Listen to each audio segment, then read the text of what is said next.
Yes, hello everyone. I'm actually doing another presentation to be able to guide, um, especially at school level, the head teachers so that they can actually do the right thing for the DTLS program.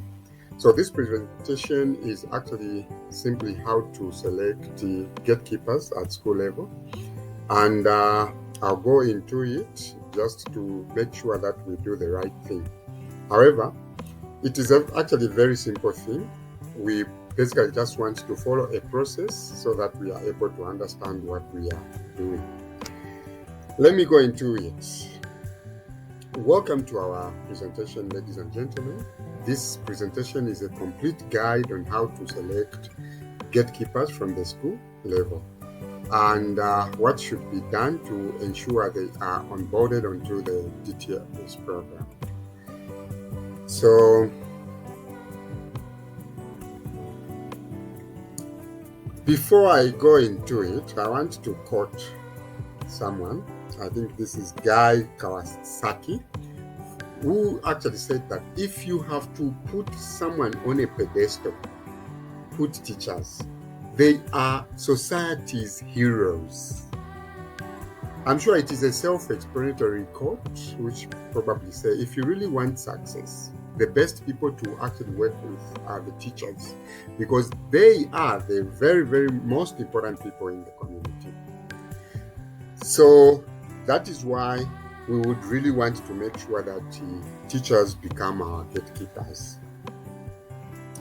Now, what do you know about gatekeepers? A gatekeeper is an educator who provides instruction or education. A gatekeeper is usually seen as a mentor, instructor, or a trainer.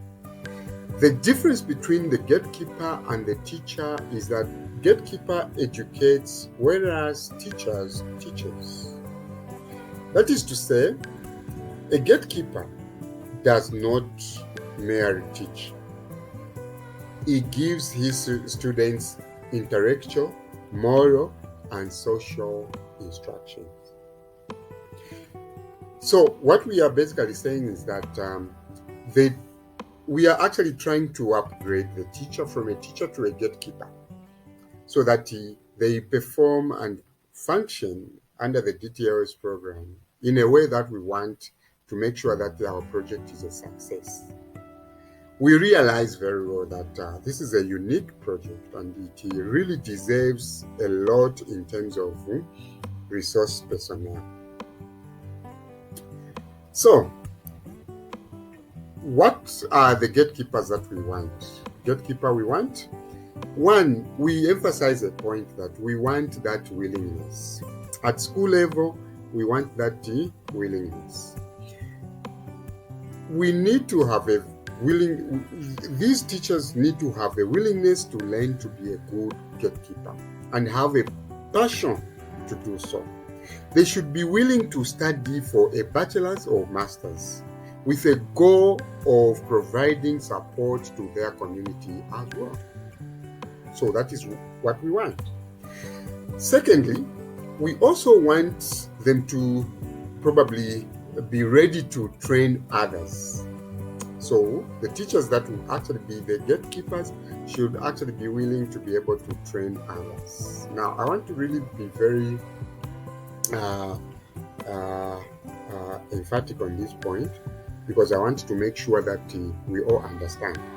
When we say the teacher would actually be training others, I want to say we are not going to disturb any program in a school setting.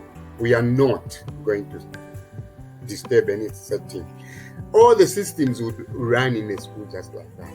But obviously, we'll come up with the timetables or programs or schedules that makes everything smoothly running in a school. There is nothing new that we are actually taking in the school. So basically, we just want people that are willing and people that are ready. That is basically what we want. Now, obviously, the head teacher would have they will have their own methods, they will have their own way of doing things, but just for our sake, to be able to fulfill our role as people that are guiding everyone, we would actually want to inform teachers. How are the teachers informed? Obviously, in certain places, there are teachers, there are numbers of teachers that are maybe 15, 20, and all that, but we only need 3 teachers and 1 administrator. So within the hierarchy, obviously, the head teacher would actually take some way of doing it.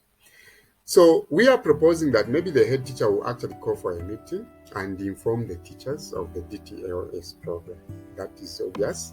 Then secondly, the head teacher will ask some teachers to come forth, like those who are interested in the program, to be able to be gatekeepers. Now, it is just important that the head teacher would actually mention that in order for one to be a gatekeeper, they will have to study. If they have a diploma, they can actually study a degree, which is a bachelor's.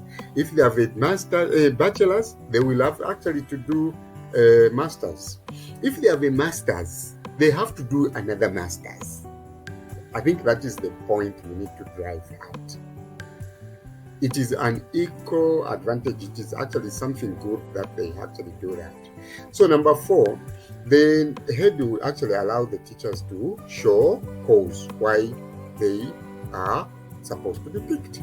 Obviously, I don't know what method, but the head teacher would actually sit with those that feel they can actually be there. Then they would actually share with him and say whatever they want in order for them to show that they have this interest and they want to do it because of this. Number 4, the head teacher will now consolidate a list and share with the DEB's office. And that is the list which we will actually be working on. So now that these people are selected, they have to now just have to be ready to upgrade their skills. Psychologically, they need to tune their minds to going into class.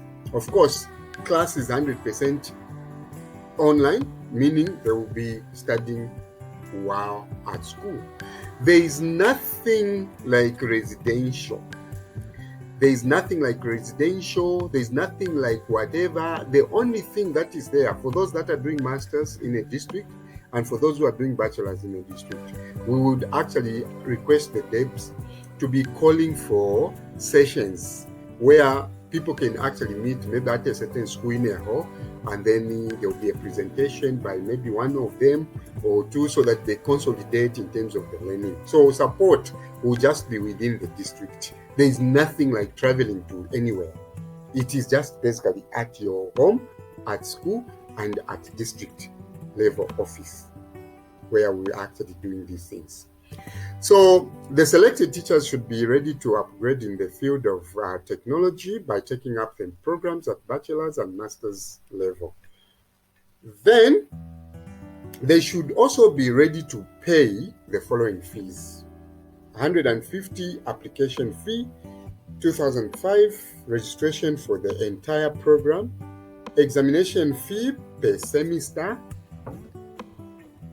These are the fees that they would actually be able to do. Now, I want to say here and state that this 150 is obviously every other university would want a application fee or forms and all that.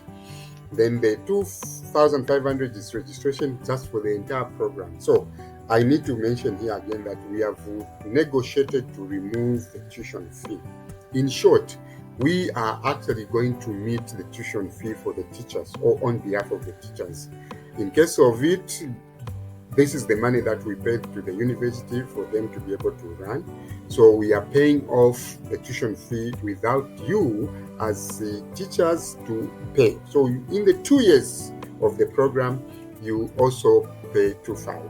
Now, I also want to mention here that for the teachers that have certificates, primary certificate, early childhood certificate, those can also jump on the bandwagon. We have a way that we are going to support them in order for them to run the bachelors. So head teachers should look at those people so that we have a way to empower them. I would say you can have 4 gatekeepers, but if you want as a head teacher to add other people that would benefit from the program, but not work as a gatekeepers, you can actually go ahead. But obviously in the future, we would need them because they would actually add to the number that would support the community.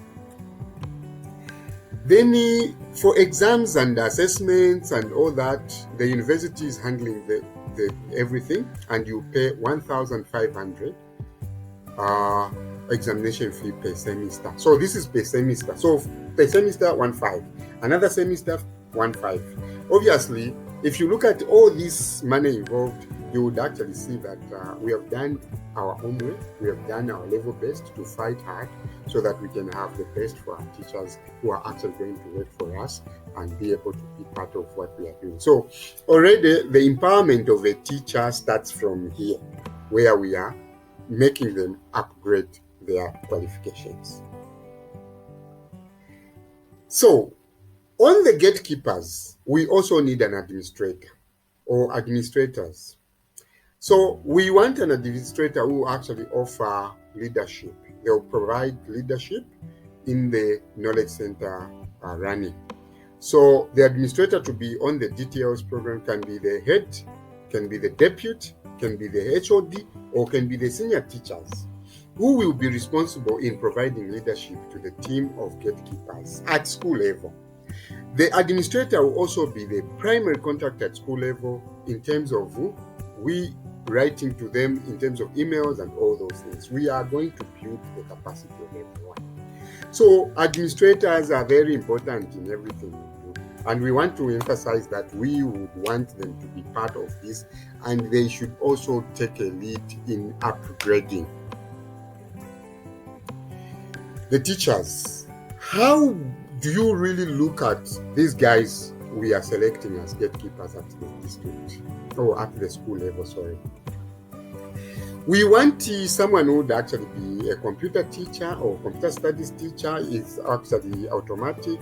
One teacher is the computer studies teacher who is currently teaching the subject. If not, then anyone willing to be on the team. That's one. Two, library teacher, if the school has a library teacher. If the school has a library teacher, but in case there is nothing, the school should second someone who can be a library teacher, but be a gatekeeper. Then the guidance and support teacher, the teacher with the interest in becoming a gatekeeper and willing to handle training for the community, should be someone with a position, a passion to work with community. So basically that is what we are looking at in terms of the structure at the district level. So this is how we want to frame it. So ladies and gentlemen, thank you very much for your time. I hope this particular video gives you enough information to be able to follow what we are bringing. Now, this does not mean we are not coming in the district. I want to actually make this appeal that for the schools that have already submitted and who are going to submit quickly the teachers and everything, we are actually going into the enrolling stage where we need these teachers to enroll, to get the forms and fill in, and also do all the necessary things that we would actually request you to do, so that next week, we start coming into the district and we'll be able to meet you and be able to talk physically and make presentations the way they are actually supposed to be. So the structure of the meeting is that we come in the morning at 8. The devs should actually make an arrangement so that all the people that are gatekeepers in the district will come in that particular hall. We meet, we discuss, we share everything and all the necessary details of the course and or whatever. Then somewhere around 12, we leave the district, we go to another district. So we are basically just in a district from 8 to 12. And we know very well that we'll be making a presentation that is effective. And probably just meeting our gatekeepers, it is something that is brilliant for us. Ladies and gentlemen, thank you very much. There are those contact points. You can actually write, you can do all whatever you need and make sure that we are connected. Thank you very much for being part of this presentation. May God bless you.